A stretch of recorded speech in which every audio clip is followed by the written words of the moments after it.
Welcome to Redvee TV's Instant Fan Reaction, supported by Chapel House Cars for the 2024 season after St Helens' 12 points to 4 victory over the Leigh Leopards. Joined by Dom this evening. Dom, a tight affair, a tough affair. What's your first thoughts on coming out of the ground? Enjoyed it. Yeah, good. 12-4, hard fought. I think it was a perfect opposition for Saints, going from London, Huddersfield, now every week stepping up. I think we've had a good start to the season in that respect in terms of the opposition. It was a good test. I think hard fought. I think the first 20 minutes was tight. I thought I was impressed by Leigh. I thought Paul Rowley knows what he's doing. I thought the half-backs were in the ascendancy a little bit in the first 20, taking it forward. The thing that I'm coming out with tonight is, if we're going to learn anything, the moment Lewis Dodd starts going forward with the ball, his first move forward, all of a sudden you're putting the opposition on the back foot and it creates space. And on more than one occasion tonight, he's receiving the ball and immediately shipping it on. He needs to take that first move forward. But obviously he's made some nice breaks, and it's not all about Lewis Dodd at all. But yeah, all in all, to answer your question, happy. Happy, that's fair enough.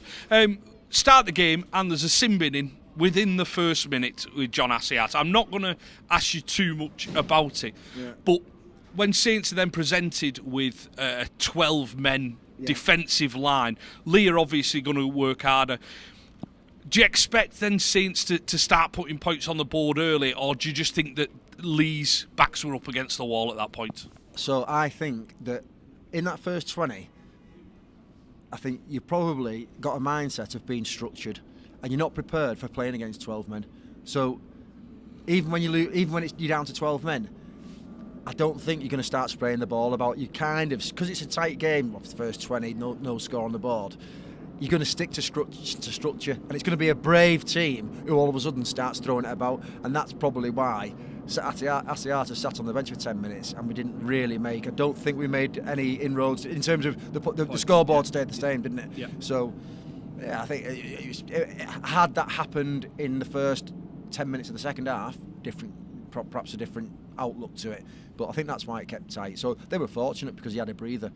But I mean, in terms of his tackle, it's like crying out loud. It's like you couldn't write it, could you? That first tackle, you're like, what's going on here? Like, everyone's up in arms. But and also, I must say, to say the right thing, yes, it was a bad tackle technique, but it was unfortunate that he went off injured. And I'm not the one for like giving it all. He deserves it. At the end of the day, I hope he's all right. So yeah, very magnanimous of you there. Thank you. You say about us not throwing the ball about. I think the pitch sometimes, the way that it's cutting up in this early season, may stop that. It looks a bit heavier. It's a cold evening here as well. Yeah. It's not the summer flowing rugby that we're going to expect in the early rounds. The most important thing is the 2 points on the board. Of course it is. Yeah, like I say, they're a well-structured team. I imagine that their speckers will go away tonight saying that's the best they've played. I'm only saying that, having not seen Leigh, but looking at the scores they've posted, I think they haven't been racking up the. Well, they played Huddersfield, haven't they, and got beaten by them in round one, exactly. Then missed round two. I imagine they've stepped up the game, and I was impressed by them, and so therefore, yes, it's an even better win, isn't it? 12-4. At the end of the day, in that second half, there were plenty of times I'm reminding myself, thinking, hang on a minute. There's only at some point there was only 4 points in it, maybe. Only 12, only 8 points in it at the end. So, and they were playing all the way right down to the whistle, weren't they? Right down to the wire for the last even couple of seconds. The fans were crying, shouting for him to score that last try, which only made it 12-10 if it had been converted. Yeah. So, yeah, fair play to him. Yeah, we go in for the only score of the first half through Matt Whitley. Yeah. Oh no, sorry, it wasn't Matt Whitley, because Dave had Matt Whitley at 18-1 for first try and was halfway round celebrating when he shovelled the ball onto Jack Welsby. Yeah. It was welcome relief, I think, that we'd got on the board. As you say, that Leigh side are no mugs. They're no pushovers, and they've obviously had the week off last week to work on what they need to work on. We've gone into it probably a bit light in the props. which is going to bring me on to Sione Matautia tonight. Yeah. His first stint at prop, personally, I thought he was absolutely outstanding. I thought the work rate that he put in for a second row return prop was great. Yeah. Any standouts in the forwards for you? Standouts in the forwards for me, I thought Darryl Clark was unfortunate because, again, his style of play is so direct that I think on the first 2 or 3 occasions he dropped we didn't drop it, the ball came loose. There was a bit of, not interference, but tactics where they've just been that little bit quicker, yeah. I thought the likes of, I'll see his Matt Whitley and I'll raise him a James Bell, because that guy is, hands down for me, if he carries on, he will be the player of the season, because he came on, I think 20 minutes in, was it, maybe? Yeah, something, yeah. Changed the game for me. Because I think before that, even though the forwards, I think the likes of Matautia were taking it forward, there was a degree of, I don't know... Grind? I think we kind of weren't sure in terms of our structure, in terms of when to go out wide and when to plough forward. So when Wormsley's on, he's very direct. But when he comes off, I think the halfbacks don't quite know when it's good ball and they're standing off. We should take it forward. And there was a couple of occasions where we didn't quite go forward at the right times and out wide at the right times. We're going out wide too early sometimes and not going forwards at the right times. But when James Bell comes on, his game is so direct that he plays right at the face, and those like we saw, like little slip passes are absolutely sublime. So I thought his influence was incredible. I thought Hurrell was fantastic. Didn't give any change to Lutelli tonight, did he? No, and also it surprised me, especially in the second half. He's now almost allowing the defender to go past him. I don't know whether he's got a change of pace or what, but flipping heck, there's a couple of times where the guy's going past him, he's closing him down, and not just tackling, but absolutely smashing him. So I thought Hurrell definitely deserves a mention tonight. Yeah, you see, we've seen it on social media, our social media, where people have said that we were a little clunky in attack at times. That said, obviously Leigh get level, and we score then the winning try. Yeah. Bit of offloading in our own half, goes through to Lewis Dodd. Now, lacks defending from Leigh, but Lewis has got to keep going there and keep going, as he does. That's what I'm saying before. Gives it to Tommy Makinson. Tommy Makinson goes in under the sticks. Yeah, so it started with Hurrell on the right, if I remember. Made a half break, released it over his back. Wellesby, second phase, straight to Lewis Dodd. And this is what I'm saying. If Lewis, for me, it's about confidence. And it almost needs some that direction to say, listen, Lewis, don't think about passing it. Just run with the ball, run forward to the ball, and just see what happens. And I think if he does that on more than one occasion in the next few games, his confidence will rise, because he can make things happen. He's just, for me, not doing it enough. Have the freedom. I think Wello this year has probably given him a little bit more freedom, as we've already about the kicking game. But going forward, just take the ball forward and don't be scared. And things happen, don't they? Even if it's second phase ball, it's not first phase, it's not set play, but he's hanging around and he's got the confidence to go forward, and then things happen. So fair play to him. Yeah, I think you're right. His kicking game obviously is a bit more varied. You are still going to see that kind of box kicking into the corner, because it's just a percentage play and you can't score off every set.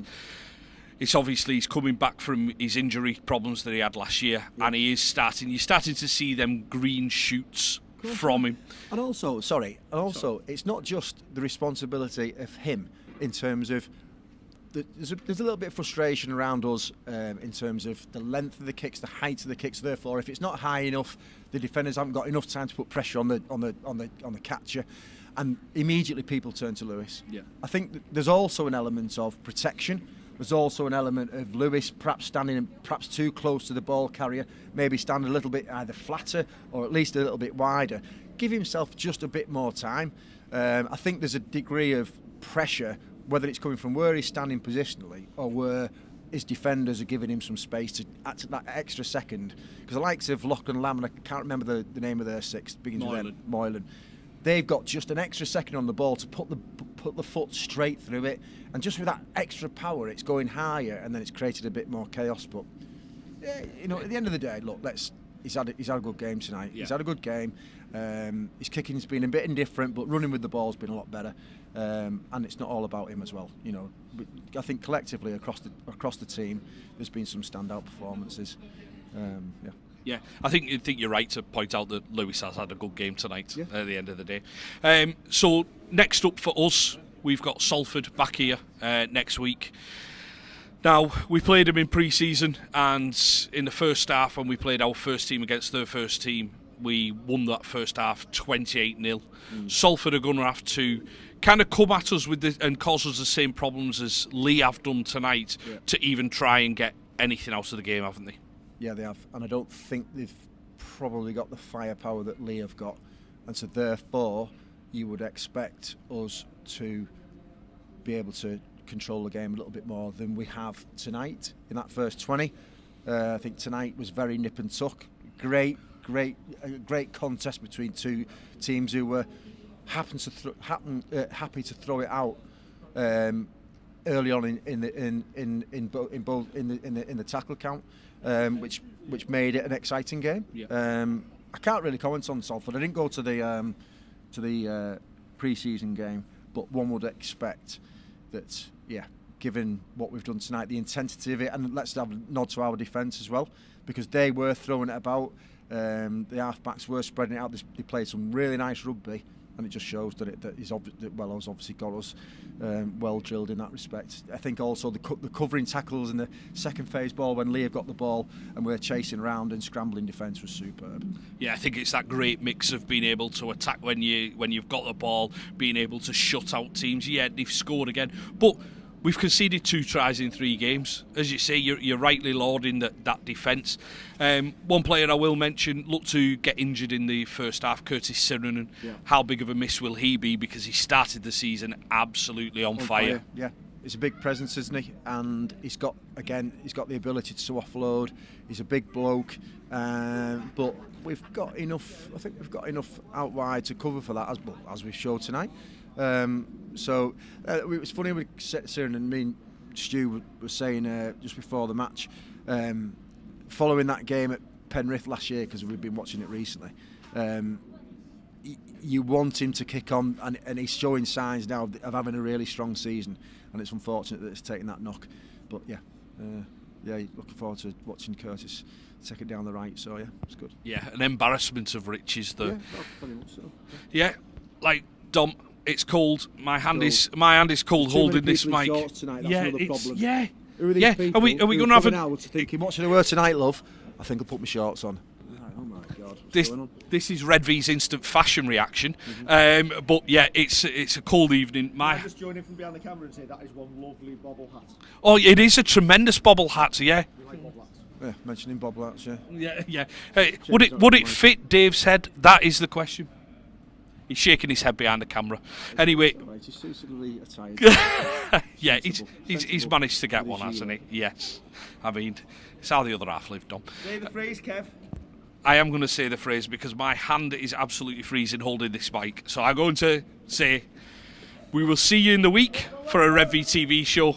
Don't forget to like, share and subscribe.